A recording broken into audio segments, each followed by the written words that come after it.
Good morning. You know, there's been a lot of emotional debate in America over immigration and refugees coming to this nation. Today on our show, what's fact, what's fiction, and how do the economic realities differ from the political issues and policies? What is the new American economy and population? Steve Tabachman of Global Detroit, Martin Manna of the Chaldean American Chamber of Commerce, and Mihaela Mitrovan of Samaritas will be our guests. And later, University of Detroit Mercy President Antoine Garibaldi talks about the good news on Livernois. It's Sunday, October the 22nd. I'm Chuck Stokes, and this is Spotlight.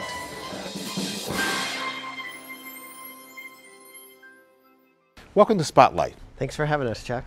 Steve, if I said to you, fill in the blank, the debate over immigration and refugees is misguided. So what we know is that immigrants and refugees really are powering our economy. They're helping our region grow.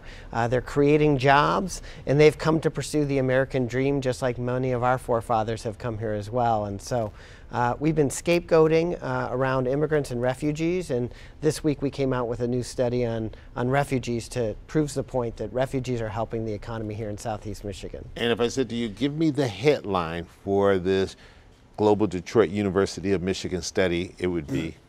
Refugees are adding almost $300 million and 2,500 jobs to the Southeast Michigan economy every single year. That's a lot of dough. Martin Manna, you're with the Chaldean Chamber of Commerce. Your interest in this, and how does this tie into the economics of the organization that you're affiliated with? Well, I'll just echo what Steve said. There is quite a phobia about refugees, and many people are familiar with what's happened with the Chaldean community. If you go back to the U.S. invasion of Iraq in 2003, there was 1.5 million Christians at that time. Fewer than 200,000 remain today, 340 churches to less than 40. We have more than 800,000 people displaced. 30,000 have made their way to Metro Detroit since 2007. Either as a sponsored immigrant or as a refugee. And so what we've been trying to do is help people understand the importance, the economic contributions that Chaldeans are making to this region. You just need to look at Sterling Heights and what's happened to the city there, and in Warren there's no vacant storefronts, their populations are increasing, there's a lot of new entrepreneurs. The Chaldean community on its own, through a report from D-Business just last year, says that the Chaldean community in Southeast Michigan is contributing $10.77 billion annually to the economy here. Mihaela, you're with Samaritas. You're originally from Romania? That's correct. All right, you've been in the United States for how long? I've been in the United States for 22 years. You work with refugees every day? Yes, I do, yeah. As the program manager at Samaritas. When you encounter the refugees coming to this country or coming from another state to this state, what is the biggest thing that you hear from them, their biggest concern? Probably the biggest concern is the unknown that's ahead of them. It's a long journey. However, I think it's important to recognize that being a refugee is just a step in the journey. And at Samaritas, we empower refugees to become new Americans, which enables them to reach their dream. This is personal for you as well, I would imagine, having gone through this road. What was your experience like?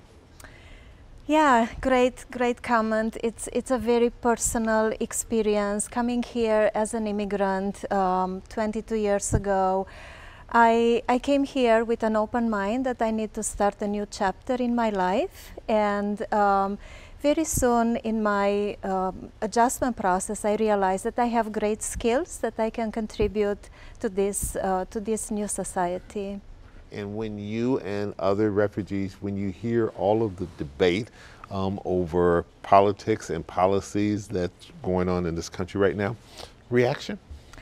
It's a bit disheartening because there is a lot of misinformation going out there. You know, I believe we must get away from that notion that refugees are terrorists and they bring a high risk to this country.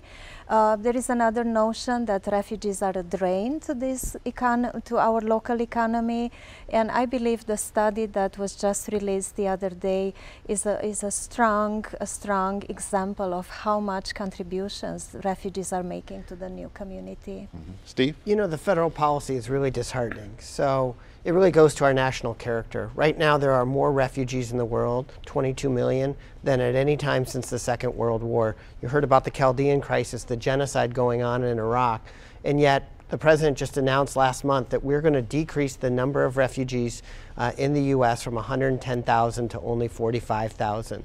The reality is that's the lowest number since 1980 when the president first got the authority to set the number. And so while the crisis is greater in America's role as the world's leader as a place of refuge, as a offering freedom and opportunity in the American dream across the world, we're shrinking our role in the world. We're turning inward, and yet for no apparent reason, because when you look at the local economy, we know, and the study goes through in great detail, that refugees are helping the economy grow. They're creating jobs and they're raising incomes, but also in terms of safety. They're the most vetted travelers to this country. There's never been a domestic terrorist incident committed by a refugee in the last 20 years since the Gulf War crisis started. And right here in Southfield, where there's been more than 4,000 new refugees in the last decade, we've seen crime rates decrease 77%. All right. Hang on one second. I want to drill down on some of the numbers that were in your report and have all of you react to it. Great. We'll be right back. We hope you stay with us.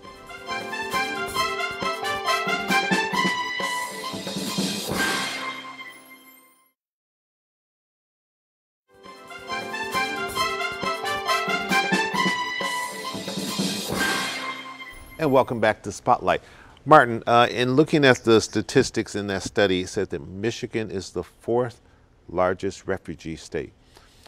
Why the attraction to Michigan? Well, many of the refugees that have arrived over the last 10 years, the vast majority are Iraqi. And this is the largest Iraqi community within the United States, the largest Chaldean community within the United States. So the majority of the refugees that have come to this area are Iraqi, and a majority of those are Chaldean. So even if they are resettled in another part of the country, there's a secondary migration after their federal support is exhausted, and they'll make their way to the Detroit area because there's family here and a nucleus. So. All right. Steve, there's another statistic that I wanted you to talk about, and that is that of the top 3 countries of foreigners coming into the United States, they're listed as Mexico, Bangladesh, and what's left? Yemen, right? Well, in Metro Detroit, the largest number of foreign-born that live here are actually from India, but the Bangladeshi, Mexican, Yemenis, Lebanese, and Iraqis really do round out most of the top 10. We have a very diverse immigrant community. So refugees nationally are about 5% of all the immigrants coming in on a given year. And what we've seen in Detroit and Southeast Michigan is over the last 5 years about a 15% growth in the number of foreign-born.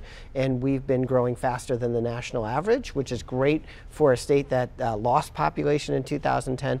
The other statistic about immigrants is that 63% of the adult immigrants in the last 5 years to Michigan have a 4-year college degree or more. So this is a very highly educated, productive immigrant group that some people have said because of the refugee program that the government is supporting them, that they must be a drain on the Treasury. But the reality is that, first of all, those supports are only for 90 days.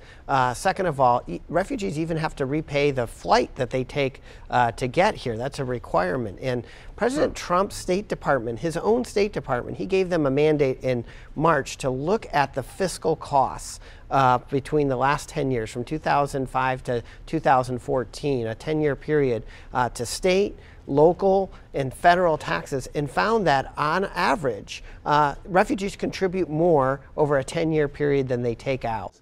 In this report, it says the greatest number of people coming to this country are more apt to be self-employed, to open up their own businesses than to join a major corporation that's already established. Also to be very much involved in construction industry. True or false? I believe it's true, and we see a high prevalence of entrepreneurship among the refugee population that we've been working with for a number of years. Many of them have owned businesses in their home country, and they are able to identify opportunities here in Metro Detroit area where they can start contributing very early in the resettlement process. What would happen if this immigrant and refugee population was not coming into this area? What would the numbers look like in terms of population as we project into the future? You know, these inner ring suburbs, Southfield and Warren and Sterling Heights, they have greatly benefited from the last 10 years of refugee resettlement, over 20,000, many of whom are Iraqi, many of whom are Chaldean, are members of Martin's Chamber of Commerce and who employ others. What you would see is that in those communities in Oakland County and Macomb that have really benefited from this, they'd look like some of the more decrepit inner ring suburbs. They wouldn't have seen the kind of stability that we have seen over the last decade. So if we follow through on President Trump's plan to decrease our refugee resettlement to almost a third of what it's been, this region is really going to suffer. And the kind of growth that we've seen in the last few years that really has been powered in large part by immigrants and the return of the auto industry and global trade, that's all very much at risk in the balance. Martin, I'm going to give you the final word. Yeah, and Chuck, I look at it on the economics of all this. Imagine this region without the Arab community, the Chaldean community, the Jewish community, the Indian community. We could go on and on. The contributions that they've made to the city and to this region, and when it comes to the economic contributions, not only as far as entrepreneurship, but some of these refugees that we've been working with are now trying to help fill the gap with those that have skill sets. You know, new engineers that are coming into this region. There's a shortage of these types of qualified workforce, and so we need new and educated immigrants to help continue to grow this state and the economy. But the fear, and there's a fear out here that these new population to the United States are taking the job. Sure. Reaction to that? Well, if that's the case, I could tell you that they're not job takers, they're job creators. The data has been able to prove that clearly. And there is a shortage. I think we always talk about it. The governor has mentioned it numerous times that we do have a shortage of skilled workers. And we need to educate not just the new refugees that have arrived, but also our population here in Michigan. Collectively. It's not an either-or proposition. This is an and proposition. We can grow together. We did it 100 years ago when we brought African Americans through the Great Migration. We brought people from the Middle East, people from Southern Eastern Europe and Mexico, and we can do it again in the 21st century. All right. Quick final word. Yeah, I can tell you wanted to jump in and say something there. Go right. Yeah, let's remember that these individuals are not just refugees and immigrants. They are much more than that. All right. Martin, Mihaela, Steve, thanks for joining us today on Spotlight. Coming up, Dr. Antoine Garibaldi, the president of the University of Detroit Mercy. We'll be right back.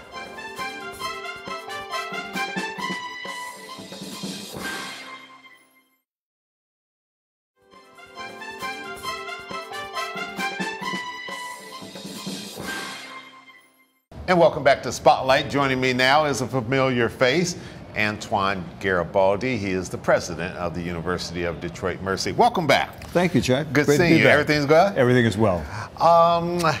If the songstress Ella Fitzgerald were still alive, she'd be 100 years old this year, and that's being celebrated all across the country.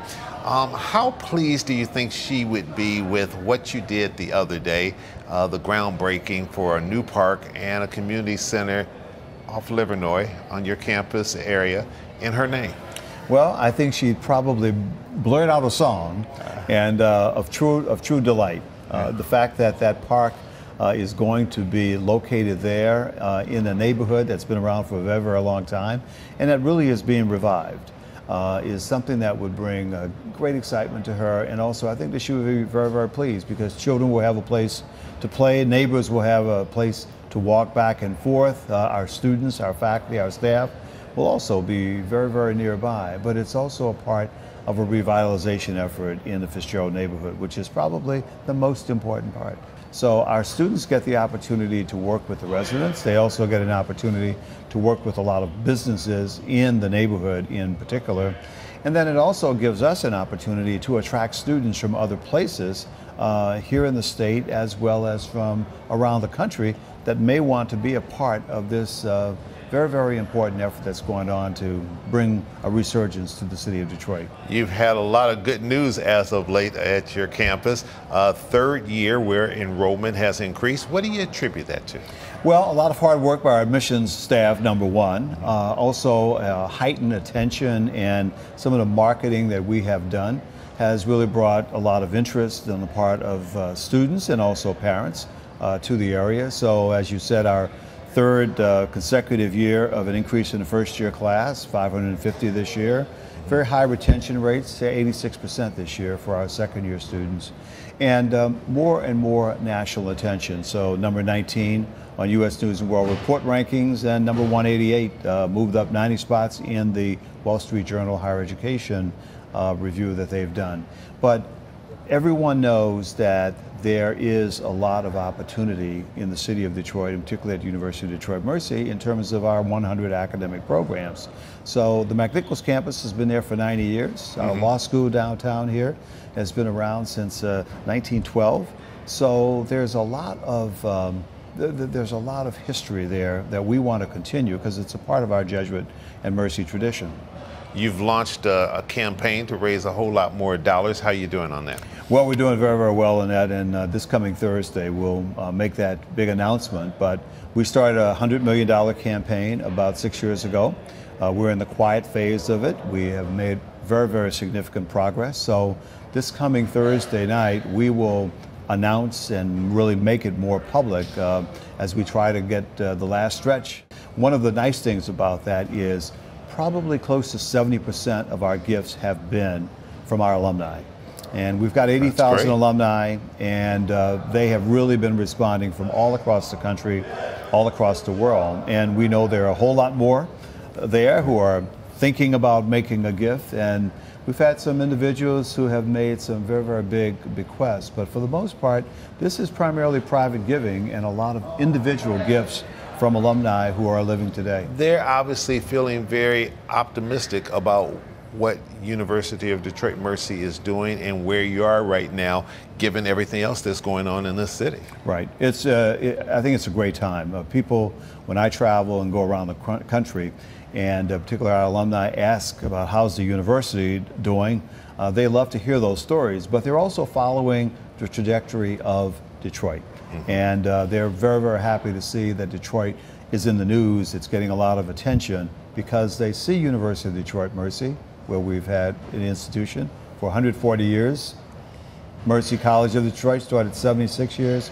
Those are very, very important to them. So there is a real, sense of attraction there between the alumni and the university. All right, we need to take a little break. We'll come right back with more questions and answers to the president of the University of Detroit Mercy. Stay with us.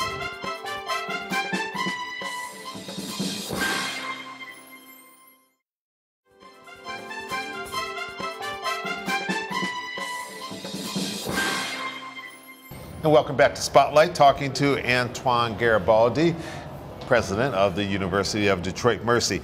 You just recently announced that you got a federal grant, $1.3 million, I believe, Upward Bound program. It's our Upward Those Bound. are big numbers. There's a big number, probably about $300,000 a year. It's the first time the university has ever had an Upward Bound grant, which is primarily designed. The very first time? Very first time, Okay. from the Department of Education. And it's a program that I was the Upward Bound director years ago, not a director, but I spent my first year in graduate school as a resident hall director.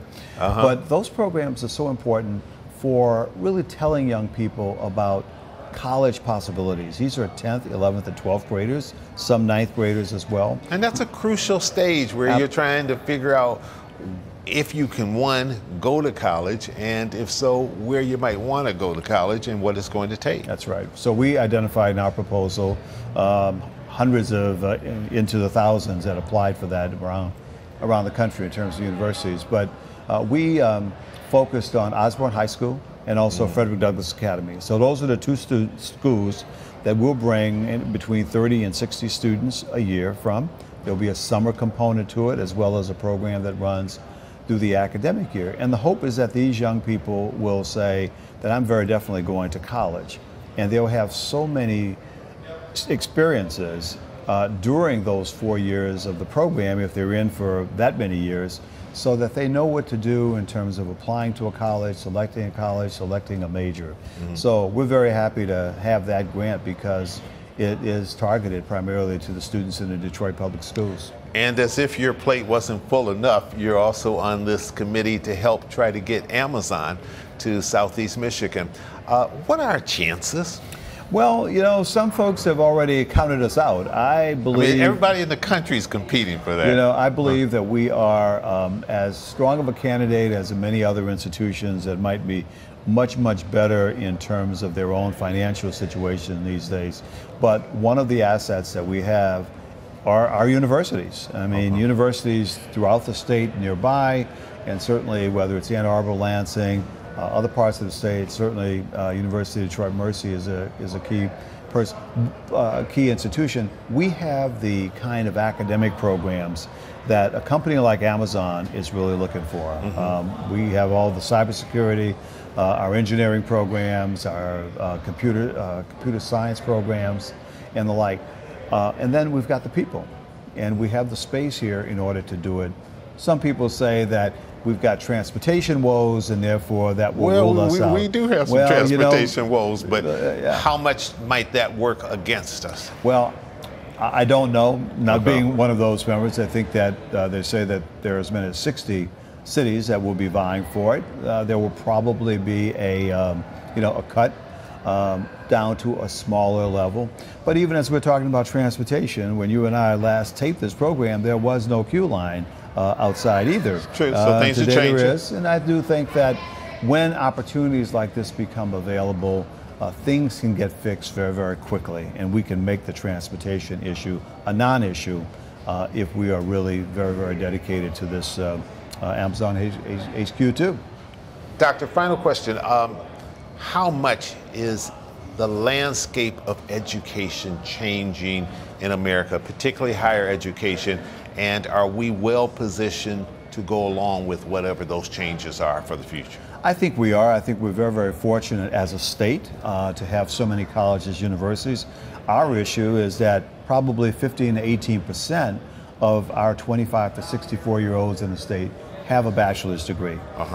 A student cannot leave high school today without some form of post-secondary education. And because we have so many private, more than 35 private institutions, and certainly a large number of public institutions in the state, we really are ready to take more. All right.